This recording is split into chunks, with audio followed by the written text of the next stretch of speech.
Kumare,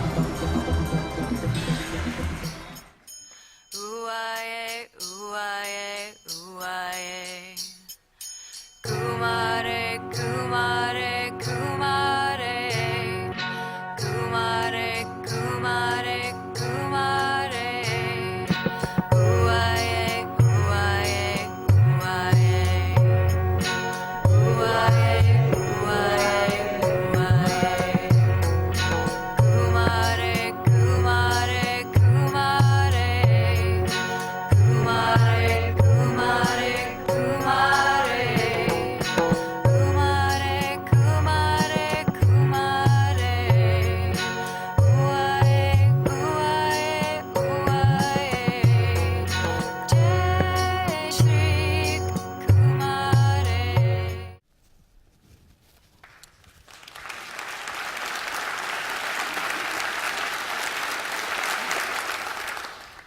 Hi, my name is Vikram Gandhi, and I'm a filmmaker.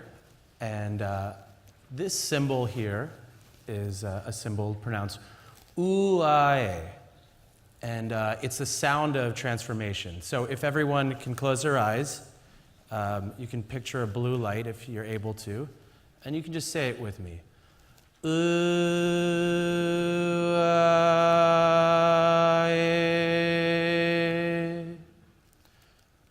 So uae is very similar to Om, which you might recognize, the ancient Hindu symbol and also used in Buddhism. And uae is very similar, except the main difference is that I made up uae. And some of the similarities are the sound, but also it has a little bit of the part of the Om, and then I just made a little line and then put a little dash. And then I have a necklace of it, and you can be branded on yoga mats and whatever, however you want to use it.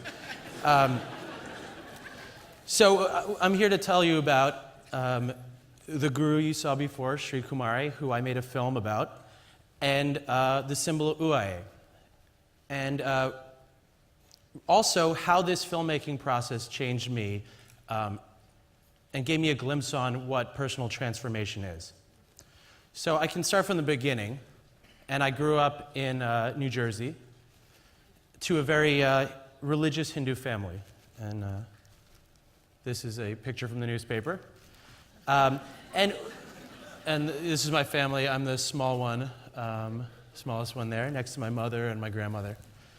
And so when I was growing up, you know, pretty much what most of my friends knew about Hindu religion came from this one film called Indiana Jones and the Temple of Doom. And if you remember, there's a high priest who reaches into a man's chest, grabs his heart, and then it goes on fire. Then, of course, everyone is so elated, all the followers there. And this is something I could use as self-defense when I was a kid, because if anyone messed with me, I could also threaten to remove their heart. But I grew up in a religious household, and I realized that a lot of people look at religion as some traumatic event that they had when they were a child and they're rebelling against it most of their life, or something that they were told by their parents to believe in and had a lot of questions in, and often were too afraid to ask. But for me, you know, I was surrounded by religious leaders. Here's me looking at some books while I'm being lectured by an Indian priest. But the thing is that in Indian religion, there's so many stories, and that was the basis of my religious experience. Growing up was learning about all of these stories, mythology, hearing stories that were just like the comic books that I read of Spider-Man, but these characters were Krishna, Shiva, Hanuman. And I also read the same comic books about Jesus and Buddha and other religions, because there was all sort of this big mythological story when I was growing up. And as I got older, these stories were always in my mind, and I was interested in religion, so I studied religion in college. And soon at some point, I started realizing, you know, the stories of religion aren't that much different than the stories that I'm reading in my literature class. The real difference is that people in the religion classes saw the effect of these stories on people's lives. And I think it was really interesting to watch how the stories that we tell ourselves show us why we believe in what we believe in. So as I got older, you know, I had a lot of questions, and I changed my major into a literature major because of this reason. pretty soon afterwards, I was looking at the society around me, and I live in New York, and one thing that's become really popular after this is the yoga industry in New York. And I started realizing that there's this embracing of Eastern spirituality that was happening in urban centers. And I had a lot of questions because I saw the same symbols, not the UAE symbol, but the Om symbol being used in a yoga center or on a mat, or it seemed like it was creating a product. And I had a lot of questions about, do people really know what they're talking about here? Do they understand the depth of this? And I wanted to look at what people were believing in. So I started making a film about this industry. And I met with one person, and they said, you must meet my guru. And I went and met their guru, and I would be exposed to somebody I thought, well, this person has no idea what they're talking about. And then I'd meet someone else who was totally inspiring. And it was exposed to a wide range of people. But the one thing that I saw that was in common with all of these people was that other people believed that they had the answer. That was the only thing. And when I looked at religious leaders of all kind, I think that was the main thing. A spiritual leader said, I have the answer, and other people went to them. So, I had a lot of questions about this and a lot of concerns. I didn't understand why people were looking at these spiritual leaders. This was my biggest question. Why do we need these people? And what I realized that I was looking for was something called the religious experience or the spiritual experience. And when I was in college, I read the book, The Varieties of Religious Experience by William James. And he defined this experience as with a lot of traits. But two of them were being noetic, which means you experience some sort of wisdom from an experience like that. And the other is ineffability, which means you can't describe it. So that's a really hard thing to make a movie about. You could talk to everyone, and everyone's talking about some experience that you can't define. And everyone says that they have the answer. So I'm thinking, okay, everyone says they're authentic. I could go to a Christian teacher, I could go to a Hindu teacher, I could go to a Buddhist teacher. Sometimes they're teaching the same exercises, but they have a whole different background to it. And I'm kind of thinking, you know what? None of this stuff is true. It's all made up, right? So I wanted to say, let me do something. Let's make a film that I can actually show that a fake religion couldn't be as real as a real religion. Is there anything like religious authority, like spiritual authority? So what I decided to do was, I know that I don't have any grand wisdom, but perhaps maybe I can use myself to prove a point. So here you have Sri Kumare. Sri Kumare is a character who comes from my mind. He lives in a place called Alikash, which you see here. It looks very similar to Rishikesh, India. However, it is a fictional land that doesn't exist. He has a trident. This is one of his friends, another guru-looking gentleman. Here is Sri Kumare in a ash festival ceremony with other people covered in ash. And here he's telling a joke to one of his buddies. So how do you create a religious leader? These are images. I made a website, Sri Kumare. And everything on this website is pretty much the truth about me, except it doesn't refer to the fact that I grew up in New Jersey. Here you have me with a famous guru named Sri Sri Ravi Shankar. I just walked up next to him for a second and got that. And this is Kumare in a temple, and this is the temple of Nanchench, which is the highest part of Alikash. And you'll notice the UAE symbol over there. So what we call this is, this is also, the video you saw before is a YouTube video. We put that online because gurus get videos made, attributed to them. And we actually were able to get hits in a week because you can put ads in India very cheaply. So Kumare was legitimate after this. What is the reason of this? The word avatar is a word that we know from James Cameron, but also it's from a Sanskrit word, and it means a descending being. So you see mythological characters in Hindu religion. It means when a god comes down to earth and takes a different form. In our digital age, the same word avatar is used when we're talking about our image on Facebook, or in the TED Talk, bio, you see a little image of this person, and this is sort of a identity that we have digitally that's becoming more and more a part of our lives. And when you look on Facebook and someone has a picture of themselves looking happy and 40 different pictures, partying all the time, and you think that person's really, really got it going on, you know that that's not really them. That's their persona. Are they lying? No. But it's something that we aspire to be. And, in the same way, I was looking for, who am I aspiring to be? When you're going to create a character who's a spiritual leader, there's a lot of pressure there. You're trying to find out who is the hero that I would be. Like, I'm trying to, I'm trying to put Kumare up there with, the greats. Buddha, Jesus, it's going to take a lot out of me. I have to put all of my mind into this, right? So inevitably, I said, I need to make the character that I aspire to be. Create some sort of higher self. He's not going to be perfect, but that's the aim of what Kumare was trying to do.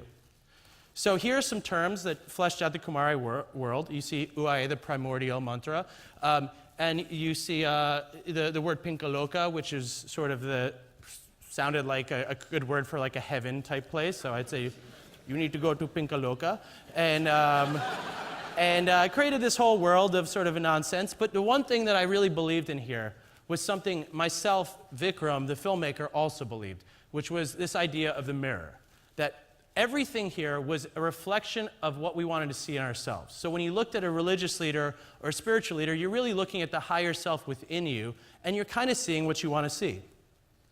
And so we also made a Kumare Sutra. And the first verse of the Kumare Sutra is, Karam yeva dikaraste. Karam yeva dikaraste. And that means, just do it. And what I did was I just took some of my favorite slogans, inspiring words, and I retranslated them back into Sanskrit. And so the next one is Be All You Could Be, Sarvo Bhav. And quite beautiful. Actually, one of my favorite ones is, it's Sunny Delight. It's unleash the power of the sun. And it's just, it's almost tribal, So why am I joking about this? Because we have religious symbols. Religion is supposed to kind of complete us, give us a way to think, give us a system of belief. And, in our day and age, we kind of find we're looking for the same desire in other things. And they're not that much different, these logos, than these logos. So I decided to create the Kumare system of logos. And here you have Uae, you have the U symbol. And this one is called the happiness symbol, because that's what we're all looking for. And basically, there was one truth that I believed in, all the jokes aside, that we all had the answers within us. And the Kumare, sort of world continued. There was exercises attached to it. I can show you one. This is very similar to something you might see, but then there's this movement.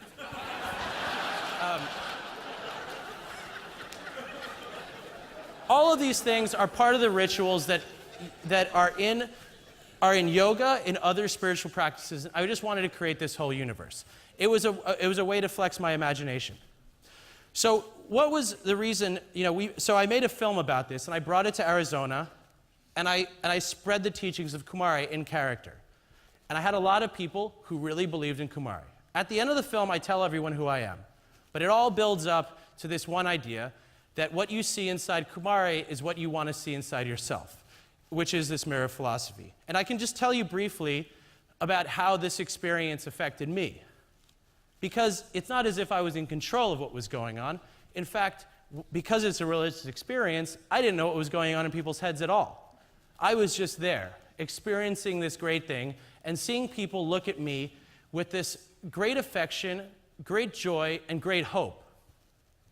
And so what I decided to do was only teach the things that I believed, which is, I don't really know anything about you. I don't have great wisdom. I think you have the wisdom inside. So I said, why don't you look inside yourself and find this higher self, right? So I said, make an illusion. I knew Kumare was an illusion. I could tell other people, oh, I think that your religion is an illusion too. No one really wants to hear that. But Kumare always used to say, and he spoke in this accent, which I haven't told you, which is my grandmother's accent, is very, very good story. So if he met a rabbi or priest, I like your story. But he'd say, I want you to create your own story. So the idea behind the mirror was very simple. I'm a guru, and I'm an illusion. I want you to create a sense for yourself, an illusion for yourself, to fixate on. It could be someone else's, but it should really be your own. What's the guru inside you? What's the higher self you want to aspire to? Make a plan, and then just do it. And then I unveiled that, I'm just like everyone else. I'm not from a foreign place. I'm just a regular American. And what happened here is that Kumare gave people faith. And because he's not real, what I realize is that faith, in a way, is just remembering that life can be really good. You can make yourself happy. And it doesn't have to be banal. Every moment can be spiritual. So Kumare used to tell people, you are all great spiritual beings. And you need to stop pretending that you are not. And the reason was because when I was Kumare, I listened to people. I really heard them. I looked them in the eye. I wasn't distracted by my iPhone or by all the problems of Vikram. I was a blank slate. And for a moment, I got to write my own story and be a story, be a myth. And I wanted to encourage people to do the same thing. And not to listen to all the stories that you're always told, but to be writing your own. So I just want to leave you today with the trailer for the film. It's going to be out in June, but we happen to be showing it for the first time publicly here. And thank you all very much.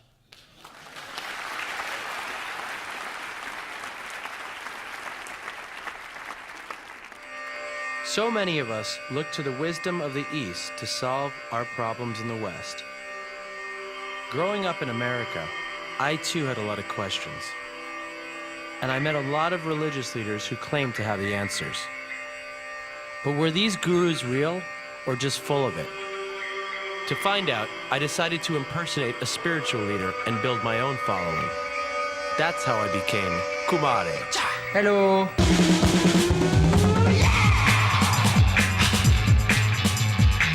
If you act like a guru, then you can become a guru, no? Then you come like this.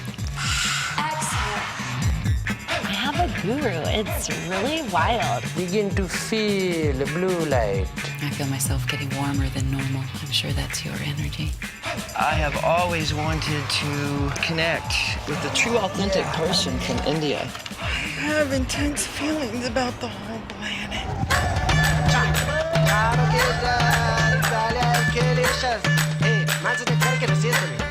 The purity, the honesty, there's nothing phony about it. You don't know if I am good, I am bad. You don't know that. I just can't believe that you would come and spend this much time with individuals. Just what you're doing right here, by coming here and helping others, the most important thing you can do. I will tell my kids, my grandkids, about this wonderful person that came into my life and changed me. I am the biggest faker that I know. I fake so much, I forget who I was before.